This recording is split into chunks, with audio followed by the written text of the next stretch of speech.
Good morning, ladies and gentlemen, and welcome to the Photronics Q2 2021 earnings results conference call. At this time, all the participants are in a listen-only mode. Later, we will conduct a question-and-answer session, and instructions will follow at that time. If anyone should require assistance during the conference, please press star then 0 on your touch-tone telephone. As a reminder, this conference call is being recorded Wednesday, May 26, 2021. I would now like to turn the conference over to Troy Dewar, Vice President of Investor Relations. Thank you, Whitney.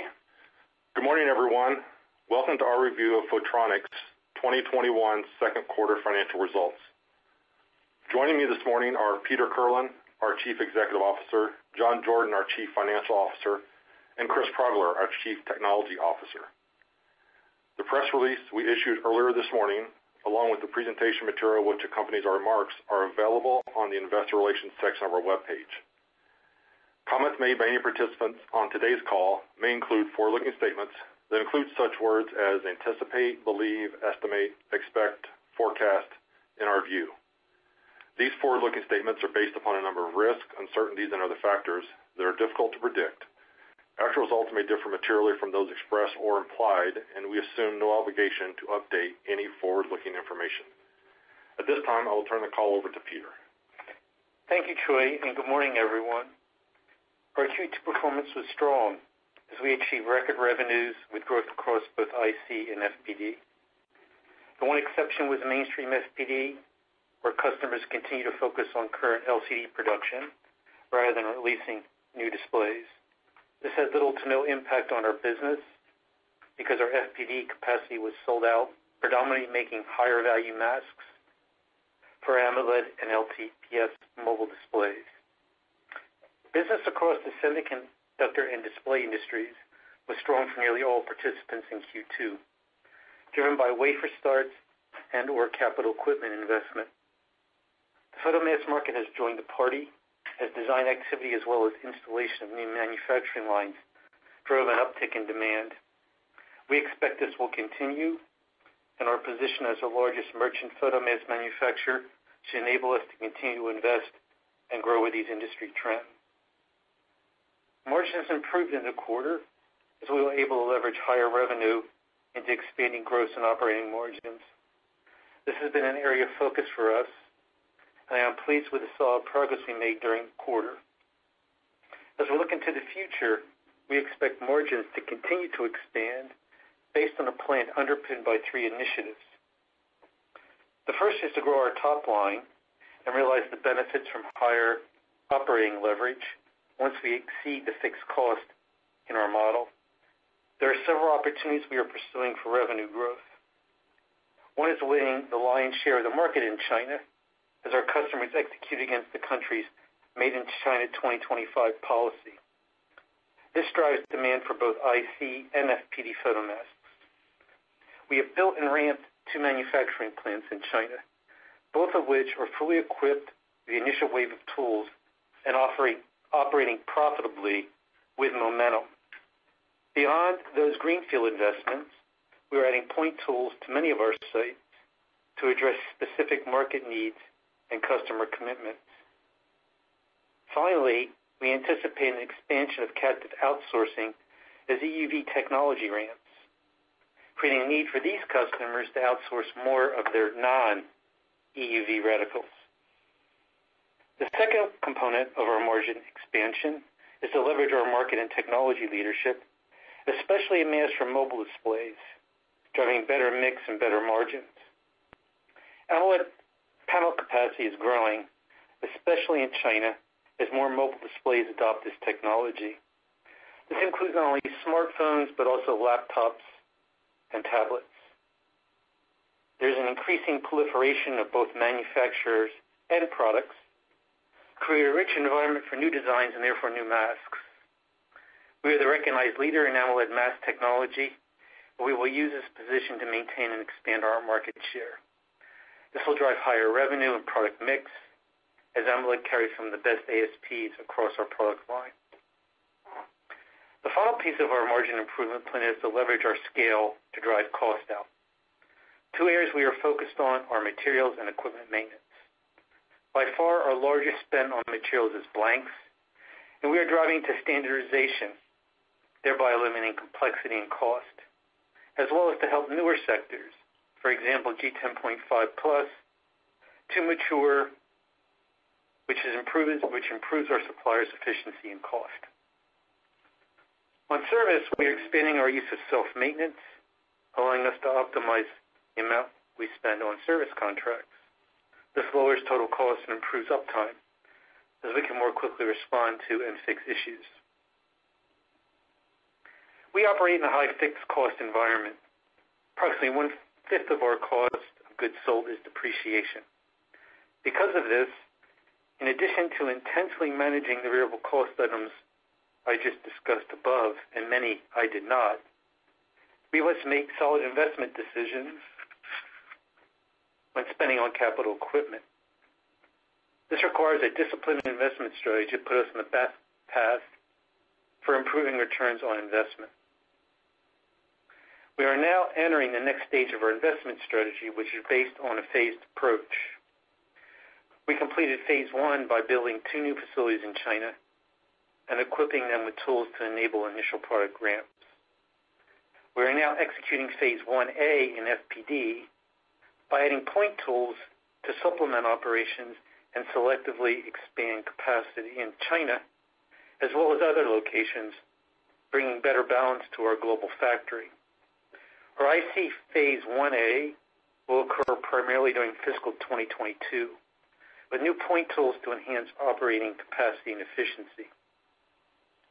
Due to the nature of the equipment we purchase and the capacity of each tool, this phased approach enables us to effectively manage capacity increases while keeping inefficiencies and bottlenecks to a minimum. This investment strategy is not executed in a vacuum. New investments are timed to come online in a robust business environment, along with customer commitments to mitigate investment risk. We have already demonstrated how this approach leads to improved ROI. Before concluding, I would like to briefly address another topic that frequently comes up during investor conversations. Many chip manufacturers have announced plans to develop or expand semiconductor manufacturing in the U.S. and Europe. While it's premature to discuss the specific impact these new fabs may have on our business, I believe there is reason to be optimistic. If manufacturing of semiconductors increases, then there will be an increase in demand for photomasks. We have a strong global presence and are prepared to partner with these customers to satisfy their mask demands. Again, there are many steps between here and there, but the impact for us could be meaningfully positive. Through the first half of 2021, we are ahead of last year's pace. Our outlook suggests sequential growth throughout the balance of the year, which would place us ahead of the record revenue in 2020. More importantly, margins are improving, and we are on track to achieve our long-term financial targets. We are a manufacturing company. Records do not happen without everyone rowing in cadence. I would like to thank all of our employees for your solid execution against our goals in Q2. At this time, I'd like to turn the call over to John. Thank you, Peter. Good morning, everyone. Strong revenue growth in the quarter across our markets enabled us to achieve record revenue of $159.8 million. This is a significant accomplishment in that it demonstrates excellent execution on accelerating demand momentum as new tools are coming online now and over the next several quarters. IC revenue improved 7% sequentially and 16% over last year to $112 million, with growth in both high-end and mainstream nodes. Logic demand was the main driver of high-end growth, with strong demand from foundries primarily in Taiwan and China. Mainstream demand was also strong and provided pricing power in some nodes. Revenue for shipments to customers in China, which includes both high-end and mainstream technologies, improved 23% quarter over quarter and 53% over last year. China has been a vital market over the last several years. Since 2018, our revenue for products shipped into China has more than doubled for both IC and FPD. With continued business development efforts and strategic investments, we anticipate continued growth in the region. Demand for mobile displays on smartphones, tablets, and PCs was the primary driver of continued strong FPD demand, helping to increase revenue 1% sequentially and 4% over last year's second quarter to $47.8 million. AMOLED and LTPS technologies are in high demand as more consumer electronics now use these higher value displays. We have benefited from this inflection as the leader in FPD photomask technology, selling masks into many product offerings, including premium smartphones that will hit the market this fall. This high-end growth in FPD more than offset decreased mainstream FPD revenue. As we've pointed out for the last 2 quarters, demand for mainstream LCD remains low as the panel producers maximize output and profitability of current products to take advantage of strong market dynamics. Internally, we prioritize production of higher value AMOLED and LTPS masks to optimize the financial results from our capacity. Our demand outlook for both IC and FPD is positive, with growing confidence as we enter the second half of the year. It appears to us that the trends we've been monitoring over the last few quarters are continuing, and our expectations are solidifying for sequential growth to continue throughout the rest of the year. As more FPD tools come online during the second half of the year, we expect that they will quickly ramp to full production by the end of Q4. In IC, the E-beam 9000 in Xiamen is well along in its production ramp, and we have a number of tools coming online over the next several quarters to expand mainstream capacity, which should support continued growth going forward. As our top line improved, we were able to leverage that growth into expanded profitability. Gross margins improved 450 basis points to 24.6%, and operating margins improved 530 basis points to 13%. The margin improvement is testament to the effect of our operating leverage and cost improvement efforts, together with pricing actions we took on some mainstream IC nodes, resulting in sequential incremental margins of 113% and 117%, respectively. We are pleased with these results. They show the capability we have to deliver improved profit margins and place us in the range of our long-term target model. There is still work to be done, but this validates our progress and strengthens our confidence that we are well on our way toward delivering on our targets. Other income in the P&L reflects a credit to interest expense from subsidy receipts in accordance with our China investment agreement, somewhat offset by an unrealized FX loss.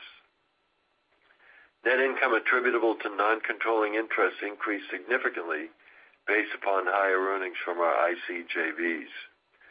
Improved income and lower share count resulted in 17 cents of earnings per diluted share. Cash was $256 million at the end of the quarter, with $114 million in long-term debt. The increase in debt this year was due in large part to new low fixed-rate tool leases. We generated $32 million in operating cash flow and invested $56 million in CapEx, while also receiving $5 million in government incentives for equipment investments in China. We returned an additional $10 million to shareholders in share repurchases, which brings to 3.7 million shares and $41 million spent to date of the $100 million authorization that began in September 2020. For fiscal 2021, we've increased our expectation for CapEx from our previous guidance of $100 million to approximately $120 million, as we now plan to strategically invest in point tools to increase mainstream IC capacity. Before I provide third quarter guidance, I'll remind you that our visibility is always limited, as our backlog is typically only 1 to 3 weeks, and demand for some of our products is inherently uneven and difficult to predict. Additionally, the ASPs for high-end mask sets are high, and as this segment of the business grows, a relatively low number of high-end orders can have a significant impact on our quarterly revenue and earnings. Government actions to address health concerns or trade policy may also have an impact on our results. Given those caveats, we expect third quarter revenue to be in the range of $162 to $172 million. Key indicators for our market suggest that strong demand will continue throughout the third quarter and likely beyond. Thus, we are expanding our capacity to align with these trends and expand our share of the growing market. Based upon our year-to-date performance and guidance for Q3, we anticipate meeting our 2021 revenue guidance of high single-digit percentage growth. Based on those revenue expectations and our current operating model, we estimate earnings per share for the third quarter to be in the range of 19 cents to 25 cents per diluted share. Implied in that model is an operating margin of 13 to 16%, on pace to hit our 2021 target. Our second quarter performance was a meaningful step up from the first quarter as market demand grew and our earnings profile improved. We expect another step forward in Q3, further aided by additional capacity. We are pleased with our performance through the first 6 months of 2021 and look forward to continued success for the rest of the year. I'll now turn the call over to the operator for your questions. Ladies and gentlemen, if you have a question at this time, please press the star and then the number 1 key on your touch-tone telephone. If your question has been answered or you wish to remove yourself from the queue, please press the pound key. Our first question comes from the line of Patrick Ho with Stifel. Thank you very much, and congrats on a nice quarter and outlook. Peter, maybe first off, in terms of the pickup in the mainstream business, that's not much of a surprise, but I guess I was pleasantly surprised to hear about the price increases. Can you discuss how sustainable they are given current market trends and potential strong demand that goes into 2022? Are these pricing increases sustainable? Yeah, so the price increase that we implemented a price increase in the mainstream in China and Taiwan. The reason we did that is the industry, not just but the industry's capacity is sold out. So, there's no place for the business to go. So the business is sticky. And, our market intelligence tells us that our largest competitor has followed us. So that also, points to, a price increase that is going to be sticky. And regarding how it impacted our financial performance at the consolidated level was about 1 gross margin point last quarter. And given that the price increase was implemented over the quarter, it should be another gross margin point at the consolidated level for the company in the coming quarter. So with the demand being as strong as it is, with the industry, photomask industry in the mainstream being sold out, with the competitors, large ones in particular, participating, all that points to, a price increase that is going to be with us for, quite some time. Great, that's helpful. And maybe as my follow-up question, you noted that you saw strong demand on the logic side of things, particularly at the high end or at the advanced nodes. Can you discuss what you're seeing on the memory front as that marketplace starts to show some signs of improvement as well. Is that going to help contribute overall to revenues as well as the margin profile? Yeah, so, just to go back, we actually wrote it in the script and took it out because no one seems to care what happened last quarter or the quarter before the current quarter. But I think what we said last quarter on the call was the logic business, not the memory, but our high-end logic business was behaving like it used to when you had an upcycle that was, heavily loaded at the front end with an inventory build. And that's indeed exactly what happened. The mass demand's about a quarter or so lag behind, the ramp in the capital equipment. So, our logic business recovered, nicely in the current quarter. So we took high-end mainstream business off our high-end tools and replaced it with, high-end business because demand is built in, more or less as we expected it to based on, long years in the industry. As far as our memory business is concerned, it was, more or less, level as we would expect it to be. It stepped up last quarter. It leveled. As the memory market improves, there could certainly, it could certainly be reflected in, better demand or more demand, not better, but more demand for Photronics. The key for us, right, in managing that high-end business is, making sure that we have the capacity in place to handle it. And, this current quarter, we have a 9K in China that, just touched the last month of the current quarter, was installed in October. We've been rushing to get it qualified, and it should contribute meaningful revenue this quarter and, of course, in the fourth quarter, significantly more. So we have incremental high-end capacity in Asia, as needed to, address the memory market. Likewise, we have capacity in Boise that can address and will address an uptick in memory demand. So, if memory gets better, we, I think, have the best merchant technology in memory, and we ought to be able to effectively, exploit it.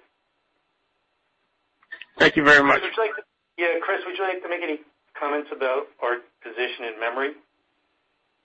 I can just add, Peter, as Patrick knows, memory is on a trajectory really very strong this year. Maybe it's going to hit a new all-time record, the total memory chip market in 2022. So trajectory is very good.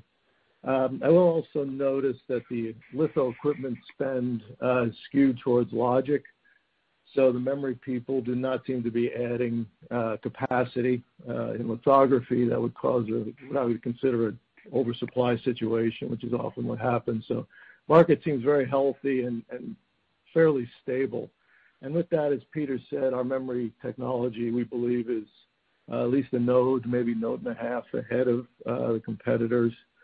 On the commercial side, we have a joint development agreement with a leading memory company working in tandem with them on processor record development now for their 1C node, which is a very advanced technology. So memory is a good story for us. The market is stable. As far as the growth potential, that is harder to say. I think memory people are going to keep CapEx and capacity adds a little bit muted. So I would say slow, steady increase in node migration in our memory business, which is actually a healthy thing. Great. Thank you very much. Thank you, Patrick. Okay, our next question is from the line of Gus Richard with Northland. Yes, good morning. Thanks for taking the question. I just wanted to dig into CapEx a little bit. Could you give us the split, this year and for the last quarter from FPD and IC? Yeah, so I'll answer the question generally. In the current quarter, we have in the current quarter. So last quarter, we, as I mentioned, we have a 9,000 that was installed actually in October, coming online. The current quarter, we're adding capacity predominantly in FPD, with one litho tool being installed. It's actually an advanced laser writer in Taiwan in the IC market. So this quarter is dominated by FPD, with one, what I would call opportunistic, add to the mainstream IC business in Taiwan, where the market is strong. So someone else, one of our competitors or a captive, changed their mind about that order, and it was a tool that was already built in the IC side of the business, and we were, very anxious to, grab it. So we did. So it affected our CapEx planning for the year. As far as FPD is concerned, those three tools that are being installed in the current quarter or next quarter, we announced them, more than a year ago. They're targeted at the AMOLED market, more or less, where we're sold out. And they're backed by, at the time we announced, they were backed by 3 contracts with more than $40 million a year annual business commitment.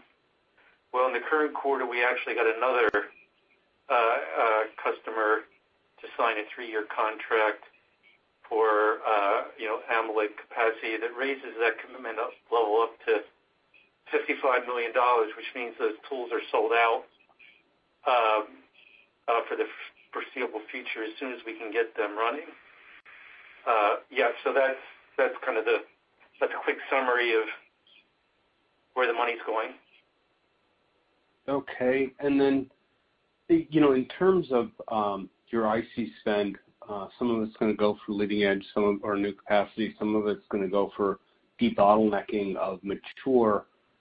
How much can you increase your mature output by debottlenecking some of your lines?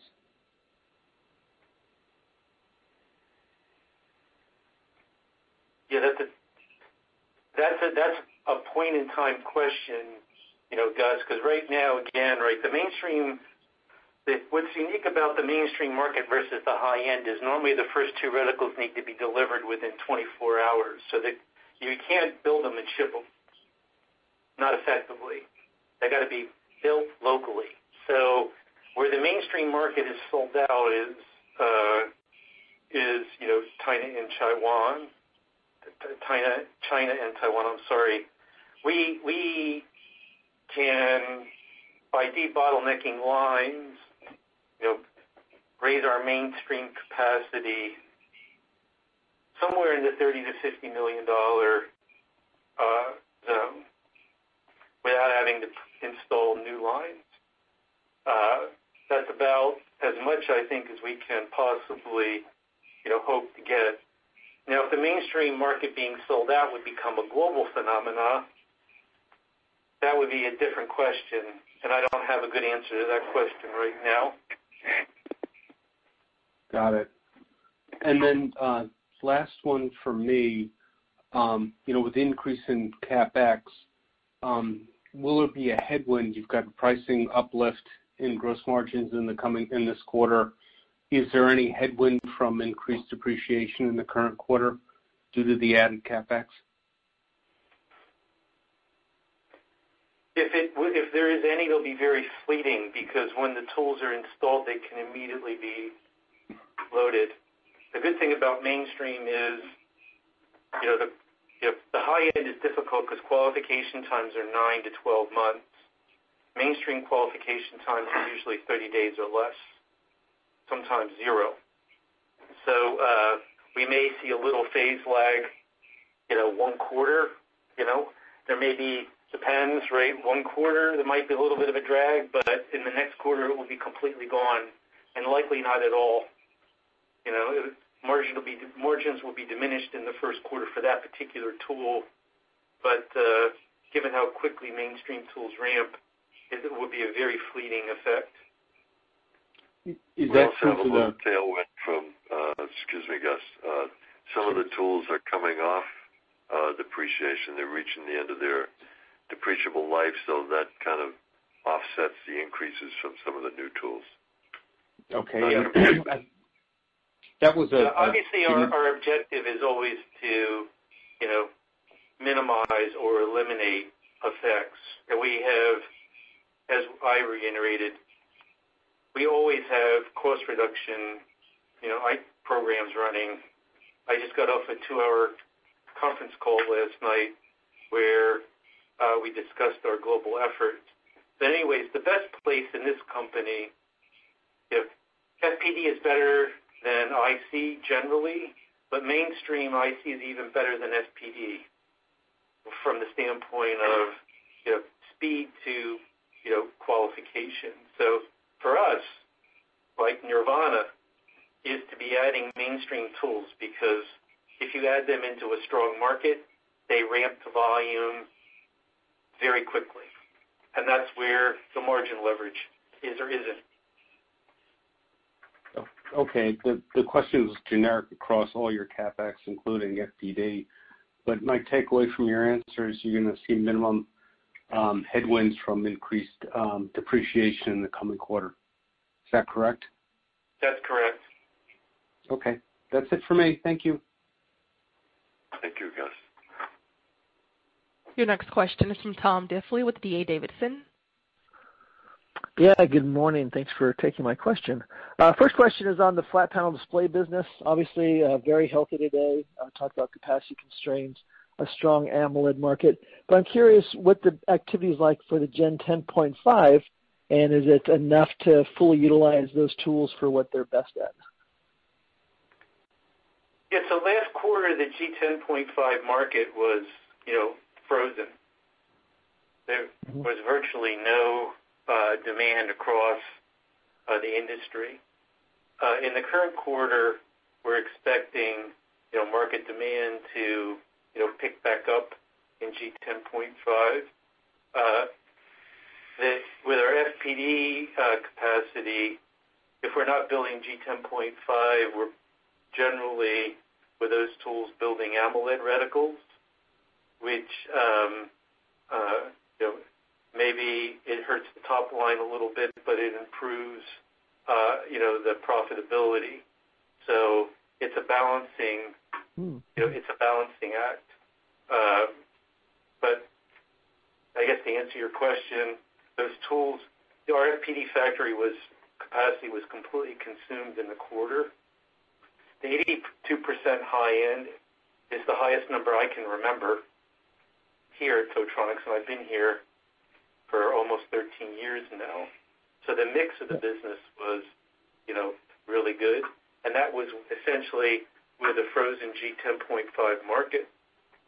So we're, as I said, expecting and already seeing actually, as we sit here, we've already shipped or either ship or have in WIP more G10.5 business now than we did all last quarter. So that's the market is coming back. Okay, that's great to hear. And then just a broader question, Peter, when you look at the margin structure of a wholly owned flat panel display business in a joint venture on the IC side, how do you decide, when to make the investments in your phase 1As between the two? And is there a market difference between margins, with the wholly owned versus the JVs? Well, generally there's a lot of, moving pieces, in our various businesses, high-end, mainstream, FPD, IC, over long periods, right, or integrated over time. If you look at the mainstream business, right? Depreciation is really low. Materials costs are higher as a percent of revenue. I see it kind of washes out. In the FPD business, it's a much more dynamic market, so demand and pricing for different products tends to move much more rapidly than in the IC business. And in FPD, on occasion, we actually have pricing power for sprint periods, but then the market swings again. So anyways, when we look at our investment decisions, generally what we're doing is looking at where our capacity is fully utilized. So we prefer to add tools into technology nodes and locations where we have the highest confidence we can ramp those tools to volume quickly. And one of the key factors in that is, do we have customer commitments, contracts or not? So over the last several years, we've aspired to get customer commitments to load our tools before we actually buy them. So, and as you pointed out, there's some financial ramifications to whether we make investments in wholly owned businesses or joint ventures. So it is a very complicated matrix that we go through when we decide to make incremental investments. The general guiding principles at the very highest levels are ROI and market share. And there's a whole host of issues below that that are considered.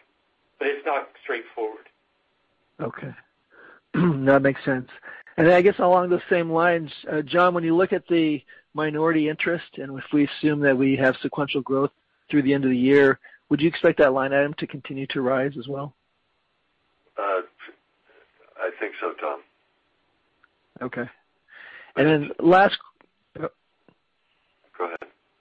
ahead. Last question then.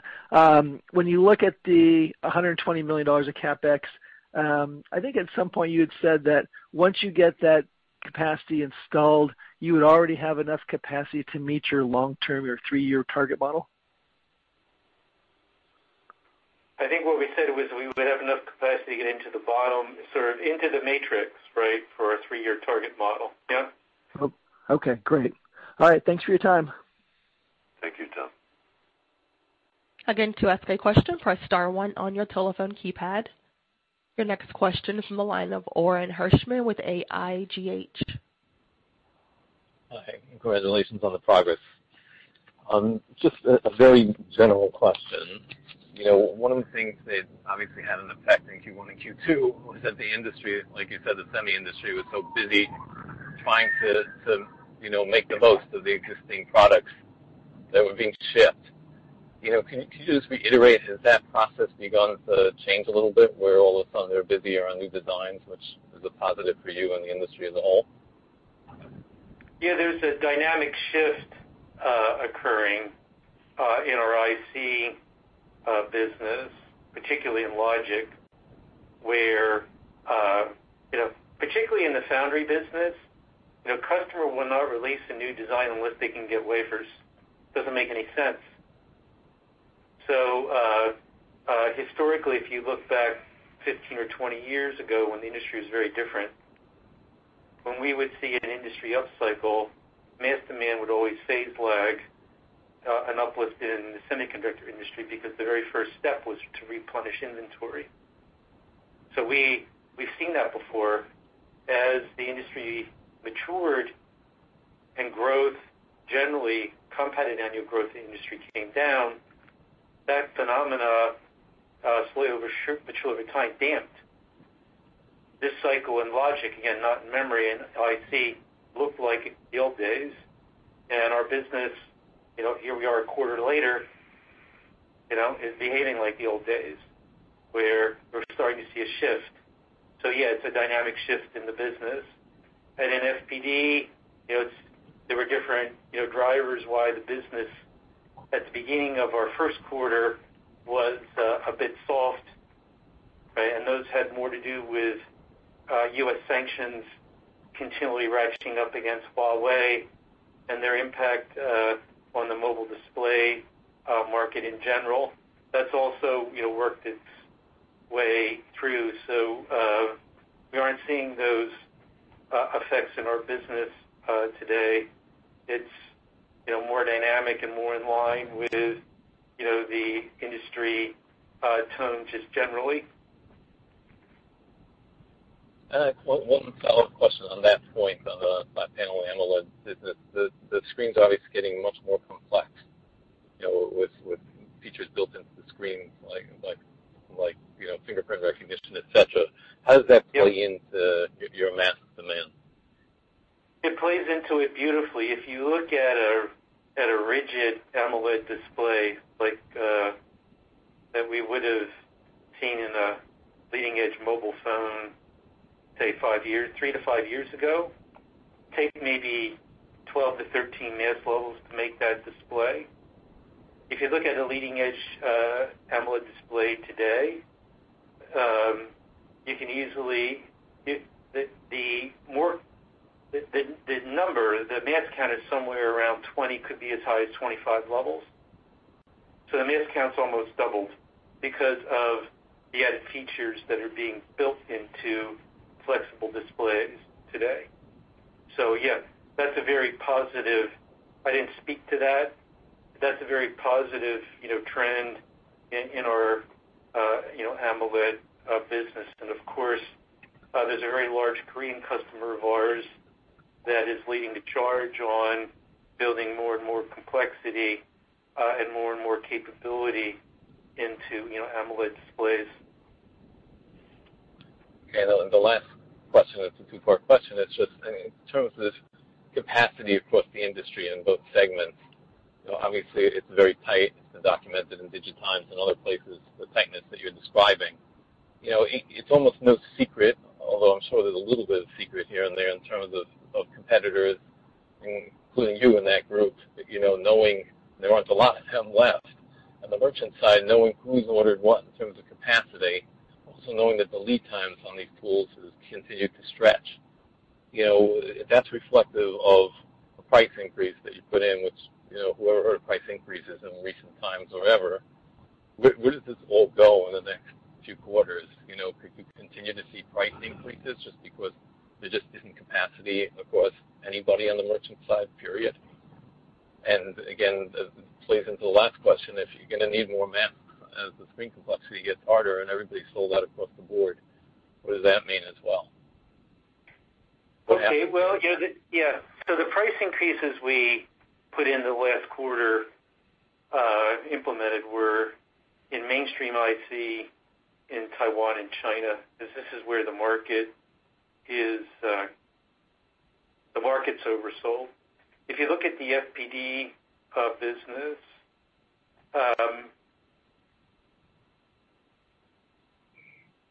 I don't believe, or we don't believe, any one of our competitors was sold out in the prior, in our Q2. The reason for that is, although the AMOLED business is very vibrant, the LCD business, is not so.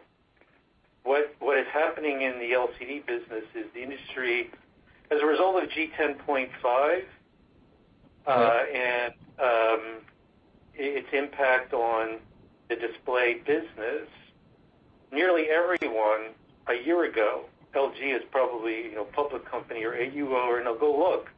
They were all losing money because the inherent cost to produce at G10.5 is substantially lower.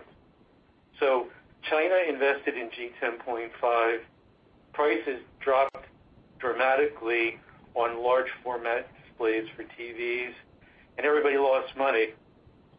And COVID created an upsurge in demand for IT displays in particular, which is the same capacity that's used to make TV displays. And all of a sudden, everybody's now making money. If you look, in the last 12 months, the price of a 32-inch display has tripled. And the price of a 65 or 55-inch, 75-inch display has doubled. So all those people, all our customers in the LCD market that were starving, are making hay while the sun shines, so to speak, trying to replenish, their balance sheets. So the demand for new masks and LCDs is actually not all that strong. We are the technology leader by a mile in the FPD market. It allows us to be sold out when no one else is. So I do think if you look at the industry that we're going to see LCD panel prices peak maybe in the third quarter. And then, again, they'll start to slowly leak away. That actually will be a very good time for the mask makers, because when that happens, the industry's response, again, we've been doing this for a very long time, is to try to win market share with new products. So there will be a design bubble that actually occurs when panel prices start declining in the LCD sector. And I suspect at that time, the entire industry for FPD will be sold out, and that will be the time to raise prices there. Okay. Thank you very much. Your next question is a follow-up from Tom Diffley with D.A. Davidson. Yes, thank you for a follow-up question. This is more of a technology question, and maybe for Chris. So earlier you talked about how the rise of EUV is absorbing some of the capacity in the industry and perhaps leading to some overflow work for you. So the question is, do you use just standard writing tools to create these masks? And if so, could you possibly do an EUV mask set over time? Oh, yeah, thanks, Tom. So the EUV masks today are built with the standard writing tools. That's what we use. And also, it's probably the largest use case for the kind of new generation of so-called multi-beam mask writing tools. So those both participate. Most of the highest-end kind of captive EUV masks today are built on multi-beam mask writing tools. For Photronics, we have a fairly robust development, and I would say revenue-generating pilot program on EUV already. Again, we use our standard writers for that. We're a development partner. It's been publicly announced with IBM in New York. We don't know, but we think the vast majority of their EUV masks. I think you've seen the announcement they just made on a 2-nanometer transistor demo. So we are embedded in the EUV kind of learning and development cycle in that way. And we're using, kind of our core high-end tool set today for that. For commercial mask making, turnkey EUV line, we think that has some bit of time to evolve. We're watching it closely. And at that time, more than likely, multi-beam sorts of E-beam writing systems will be necessary really to meet the cycle times and productivity for those EUV masks. Okay, great. Thanks, Chris. Appreciate it. Yep, you're welcome. Ladies and gentlemen, there are no further questions at this time. I will now turn the call over to Peter Kerling for closing remarks. We are glad you were able to join us this morning and appreciate your interest in Photronics. The first half of 2021 has been marked with good market demand, strong performance across our organization, and improving financial results. We anticipate the second half of 2021 will be even better and look forward to updating you on our progress. Ladies and gentlemen, that concludes the conference call for today. We thank you for your participation and ask that you please disconnect your line.